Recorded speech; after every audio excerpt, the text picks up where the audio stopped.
Hi guys, हे बघा आज मी इथे बनवत आहे कडकण्या। तर मी पहिलं तर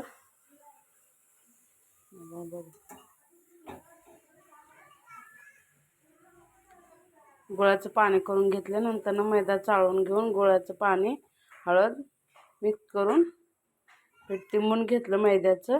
नंतर लाटून का पेपरवर ठेवून दिलं इथं मी। तर आपल्या कडकण्या इथं तयार आहेत।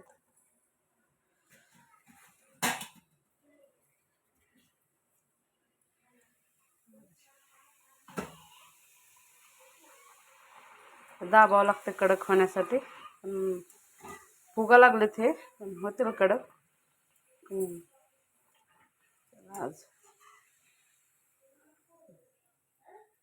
आज 9वी माळ आहे ना, त्याच्यामुळे आता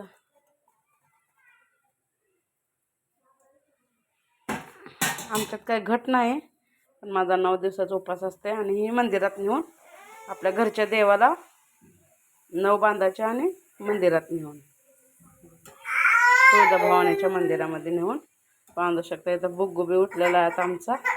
आता काय होतं काय नाही, चला मग।